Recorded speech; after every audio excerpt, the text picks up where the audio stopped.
Hi guys, welcome back to my channel. My name is Toluzani Mapena. Thank you so much for tuning in. I appreciate your support. Tell your friends to tell their friends to tell their friends and their cousins to join the family. Now, I don't create like fun lifestyle vlogs, and I know you guys like to see that, but I think I do create content that is worth watching, so give your girl a chance. I wanted to speak on forgiveness. I know the last time I spoke on forgiving yourself. If you haven't watched that video, I'm going to put the link down in the description box. Make sure you watch that. But right now I wanted to speak on forgiving my parents. That is a very touchy and tricky subject. Like, I've had to refilm this because I felt like I wasn't making any sense. So please don't mind me powering through the conversation. I'm trying to make sure that I'm as articulate as possible so the video is not as long. First of all, I think we need to understand that forgiving is more beneficial to the person doing the forgiving than the person that is being forgiven. I say this because the person that, the perpetrator, will often not remember what they did to you or how it made you feel, and they'll go on and live their lives, and you'll just be here with the hurt and holding on to it. So as soon as you let go of that hurt and you let go of that anger and that resentment, and you just say, you know what, I forgive you, even if you haven't asked for forgiveness, or even if you don't remember, I forgive you so I can move on with my life. That's really just one of the reasons why I encourage forgiveness so much. Please pause, my baby's crying.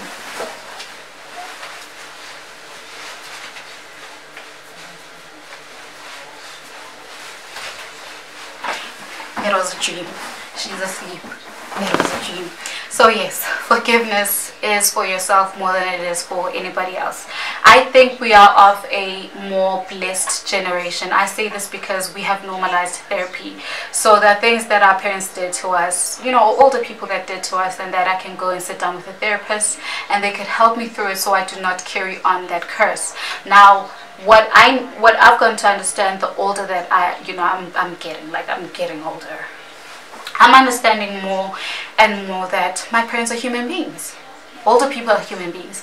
We are understanding more and more that our uncles and aunts that were alcoholics, it started somewhere. There was something in there. So they didn't have the privilege of therapy the same way that we have it. So they've had to power through all of the generational curses that we are trying to break. They've had to power through abuse. They've had to power through apartheid. They've had to power through, substance abuse there. And they just had to keep going without working through it, without talking about it, without seeking help for it. So I'm not going to sit here and excuse abuse. Like, that's just one thing I'm not going to do. I'm not going to excuse neglect, but I certainly say that there are things that we understand more now about how our parents act towards certain situations than we would, or just how they became.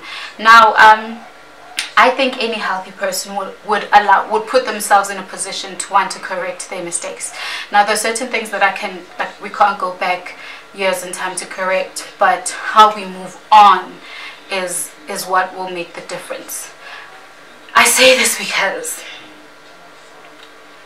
it's one thing when you have someone do something to you and they apologize for it, and moving on, they've really changed their behavior. That's the person you want to forgive and you want to keep around in your circle. And then there are people that say I'm sorry, and then tomorrow they do the same thing, and then they apologize again, and then 10 years they do the same thing. The Bible says we need to forgive, and love keeps no record of wrongdoing. But I also have to say that I'm not fighting Jesus, so God, I'm just saying that sometimes, for example, you could be with someone and they hit you and they apologize, and they, you're like, okay, cool, let's forgive. They hit you again tomorrow, and are you not going to keep a record of that wrongdoing? That's the wrongdoing. You're like, okay, no, bye, I'm done. So I lost track of what I was trying to say. But what I'm saying is, when you forgive someone, you forgive them for yourself. But when we look at our parents with the eye of a human being, and you just understanding where they are, looking at where you are in your life and the privileges that you have that they didn't have, I think we can be a little more kinder and more understanding of how they've acted. And I think also healthy, good parents would allow for you to sit down with them and talk to them, especially with things that you feel like have shaped who you become in a negative way. And if they could offer an explanation, or they can work through certain things with you, that's amazing. If not, that is heartbreaking. Unfortunately, that is also a reality that happens, and I would then advise you to just again seek professional help to help you through that, so then we as this generation can break all the generational curses and not carry on and give it to our children. Like I said, like I know people that just don't want to have children because of the traumas they experienced in their childhood, and it's like they don't want to ever have someone feel the same way that they felt. Situations are different. There are kids that grew up in a house that had a lot of money, but there was zero love. There were kids that grew up in a house with, you know, a lot of love, but they would sleep without food. People who experience their parents abuse substances, abuse between parents. It's a lot of things that we go through, and I think the older we get, the more we understand people and how people maneuver. But also we need to understand that sometimes there are certain things that we cannot work through. Like an abusive parent is an abusive parent. It cannot be, it can either be physical or emotional or mental or financially. Those are some of the situations that we need to look into and assess. But I'm speaking directly from the functioning part of forgiveness and just humanity. I'm not directly speaking on abuse, and I think that would be like a topic for another day, like a separate video, because wow, there are parents who are doing some really rough things in the world. But I've grown more to understand my parents and, you know, why they were strict and why they had us do certain things and why they were restrictive of certain things and why they allowed us to do certain things and why they, you know, why they raised us in a church, why they raised us to love education, why they wanted us to pray. I get all of those things, and to tell you the truth, I am pretty darn happy with how my parents raised me.